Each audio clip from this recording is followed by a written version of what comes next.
السلام علیکم ورحمۃ اللہ وبرکاتہ۔ حضرات محترم، میری بات کے صرف 3 پوائنٹ ہیں، غور کے ساتھ سماعت فرمائیے گا۔ جیسا کہ آج آپ جانتے ہیں کہ پوری دنیا کے مسلمان ایک آزمائش سے گزر رہے ہیں، کہیں جنگ ہے، کہیں سیاسی دباؤ، کہیں معاشی پابندیاں اور کہیں داخلی انتشار۔ اب کہیں نہ کہیں انہی آزمائشوں کی وجہ سے، انہی غلط فہمیوں کی وجہ سے مسلمان ممالک آپس کے اندر لڑ رہے ہیں۔ اب کچھ لوگ افغانستان کے مسلمانوں پہ خارجی ہونے کے فتوے لگا رہے ہیں، تو بھائی تم ایران کے ساتھ کیوں نہیں کھڑے ہوتے؟ ایران کے ساتھ ظلم ہو رہا ہے، ایران کے ساتھ سٹینڈ کیوں نہیں لیتے؟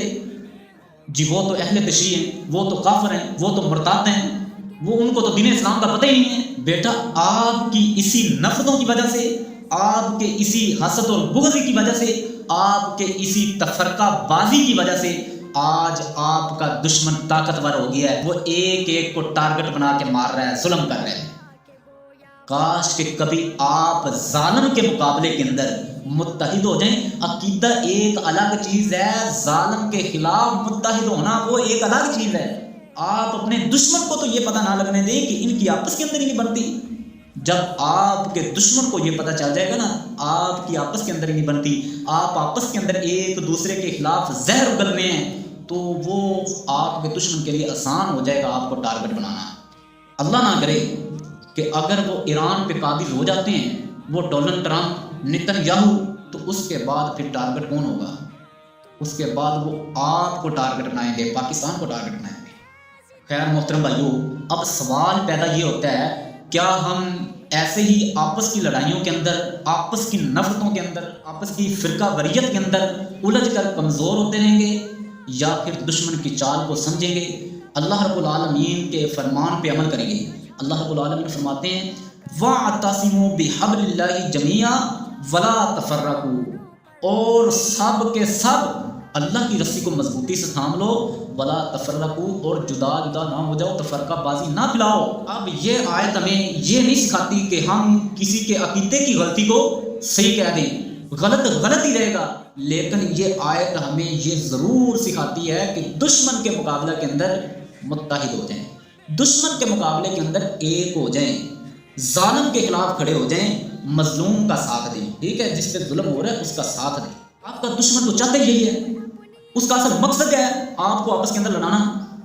آپ آپس کے اندر لڑ کے کمزور ہو جائیں، اس کا فائدہ کس کو ہوگا؟ آپ کے دشمن کو ہوگا۔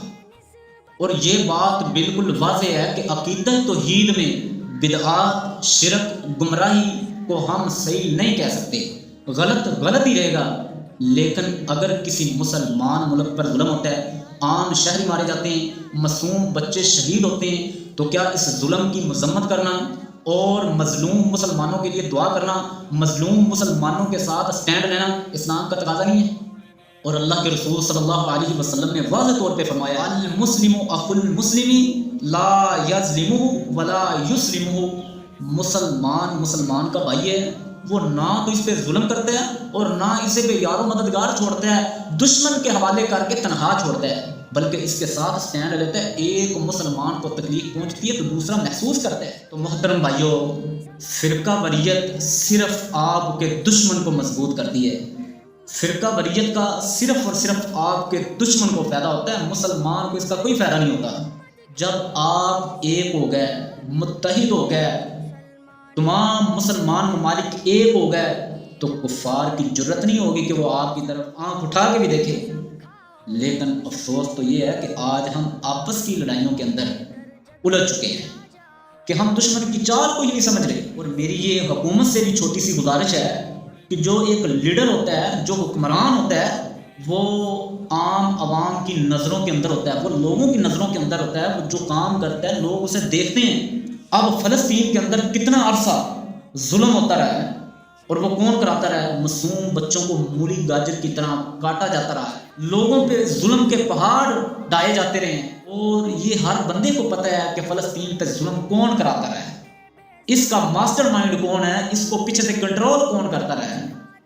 جب ہر بندے کو یہ علم ہے تو اس کے باوجود آپ ان خبیثوں سے جا کے اس طرح مل جل کے باتیں کریں، تو اس سے کیا ثابت ہوتا ہے؟ اس سے عام بندہ، اس سے یہ عوام، دیکھنے والی عوام آپ کی وہ گفتگو سن کر آپ کا وہ اتنا کلوز ہونا، اس سے کیا عوام مطلب کیا لے گی، کیا سمجھے گی؟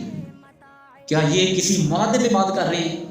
یہ کوئی فائدے کی بات کر رہے ہیں؟ نہیں، ایک بندے نے آپ کے مسلمان بھائیوں پہ اتنا ظلم کیا ہے کہ ظلم کی انتہا کر دی ہے، آپ اسی بندے کے ساتھ اس طرح مل رہے ہیں کہ جیسے اس نے بہت ہی نیک کام کیا ہو، جیسے اس نے آپ کی پتہ نہیں کتنی مدد کی ہو۔ میرا اب آپ سے سوال یہ ہے کہ آپ یا تو امریکہ سے، ڈونلڈ ٹرمپ سے، نیتن یاہو سے، اسرائیل سے کھلم کھلا ہاتھ ملا لیں، یا پھر ان سے کھلم کھلا اختلاف کریں۔ انہوں نے جو ایران کے ساتھ کیا ہے اس کی آپ پر دور مذمت کریں کہ انہوں نے اچھا نہیں کیا، غلط کیا، انہوں نے اس کے خلاف سٹینڈ لیں۔